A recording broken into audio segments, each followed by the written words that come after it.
Imagine this. You wake up one day and realize the world has changed, or rather, your place within it has. The laughter of acquaintances feels distant, their words hollow. You walk through crowds, yet it's as if an invisible force wraps around you, separating you from the rest. Conversations happen around you, but you are not inside them. You're outside watching, analyzing. You can hear every unspoken subtext, see the cracks beneath their forced smiles. A quiet observer, yet utterly unseen. And then it dawns on you. This isn't new. You have always been like this. Society whispers that to be alone is to be broken. That solitude is a symptom, not a state. People tell you to get out there, meet new people, stop isolating yourself. The assumption is clear. The lone figure is an anomaly, an error in the grand system of human interaction.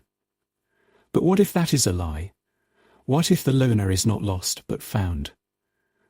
Carl Jung once said that those who look outward dream, but those who look inward awaken. And yet, society does not celebrate the inward gaze, it fears it. We glorify the extrovert, the one who thrives on connection, on being understood and validated.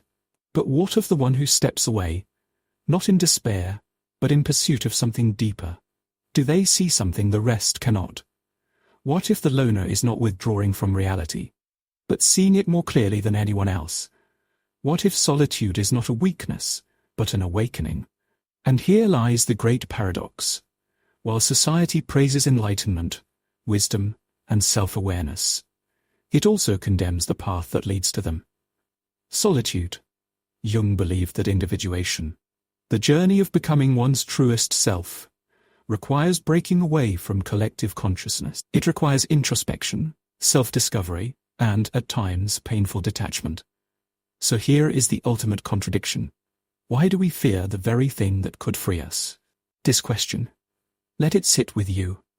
Because the answer is not simple. The answer is buried deep within the fabric of human psychology itself. And that is where we must go next. You were never truly alone. Even in solitude, there was something lurking beneath, something vast, intangible, yet unrelenting. A force neither seen nor named, but undeniably felt. That force is society's expectation of connection. It begins subtly. As children, we are taught to make friends, to share, to belong. The lone child is a concern, the quiet one an anomaly. Parents worry, teachers intervene, psychologists analyze. The assumption is built early. To be social is to be normal, and to prefer solitude is to be strange. But what if we have misunderstood solitude altogether? Carl Jung saw the loner not as broken, but as someone undergoing the deepest of transformations. The process he called individuation. It is the journey of separating oneself from the collective psyche, breaking free from inherited beliefs, from imposed identities, from the masks we wear to fit in. Yet, individuation is painful. To step away from the herd is to lose its warmth. It's to lose its warmth, its protection, its validation. It is to face oneself in the most brutal and honest way possible. This is why so few attempt it. Society does not prepare us for solitude, it fears it. And so, the lonely individual becomes a paradox. They see the illusions, the scripts people follow blindly, the forced smiles, the meaningless conversations, the desperate need for validation. They understand the absurdity of it all. Yet, even knowing this, they cannot fully detach from the expectation that they should belong. This tension, that knowing yet longing, is the invisible war within the solitary mind. Arthur Schopenhauer described solitude as the inevitable fate of those who think deeply. He claimed that to see reality without its comforting delusions is to live on an isolated plane, where few can follow. Friedrich Nietzsche echoed this. Speaking of the Übermensch, the one who transcends societal norms, who shapes his own path rather than conforming to one. But he warned that such people must be prepared for alienation. And then there is Sartre, who took it further, arguing that loneliness is not merely a condition, but a fundamental truth of existence. That even among others, we are alone, trapped within the confines of our own subjective experience. So which is it? Is the loner cursed by the weight of knowing too much? Or are they liberated from the illusions that bind the rest? And if solitude is a necessary path to truth, why does it hurt? Perhaps because it comes with consequences that few are willing to face. You have felt it before. The moment when solitude shifts from liberation to something heavier, something that lingers in the silence between thoughts. It is the loneliness that follows clarity. At first, solitude sharpens the mind, clears away distractions, peels back the layers of superficiality. You begin to see the world as it truly is. The facades, the illusions, the unconscious scripts that govern human interaction. It is exhilarating until it isn't. Because now, you stand apart. Jung spoke of the path to individuation as one that forces separation, not only from societal conditioning, but from the comfort of belonging. To see beyond the veil of collective thought is to realize how alone you truly are. And here lies the unseen consequence. Knowing more does not always bring peace. Sometimes, it brings exile. Society does not accommodate the solitary thinker. It is structured around connection, validation, shared delusions that make existence more bearable. The lone individual disrupts this balance. Their silence makes others uncomfortable. Their absence becomes a question. Why do they not participate? Why do they see the world so differently? And so, the loner faces the paradox that few understand. Solitude grants clarity, but it also creates distance.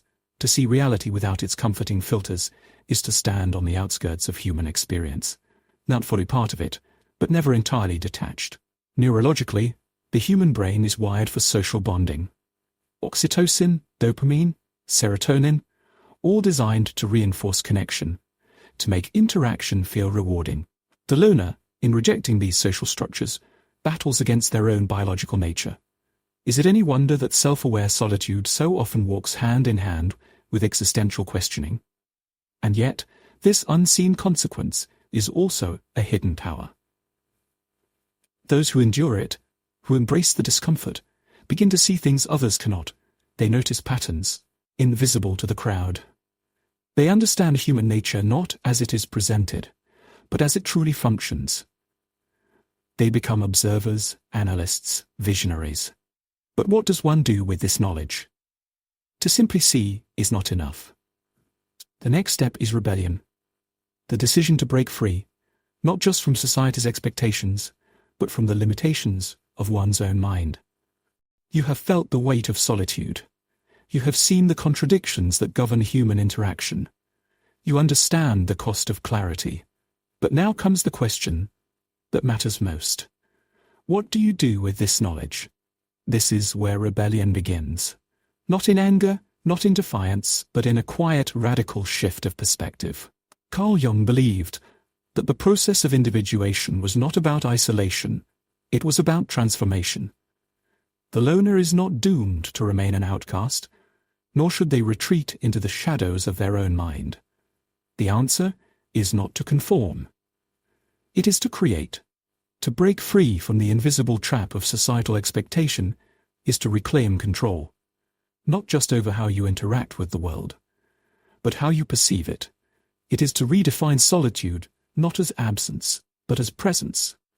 Nietzsche spoke of the Übermensch, the individual who transcends conventional morality, who builds their own meaning, their own path, their own existence.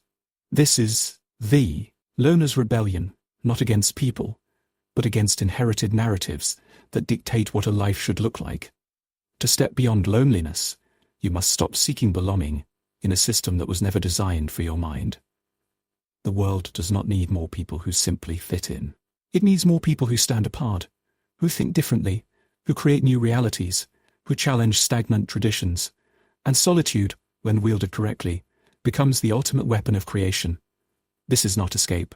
It is evolution.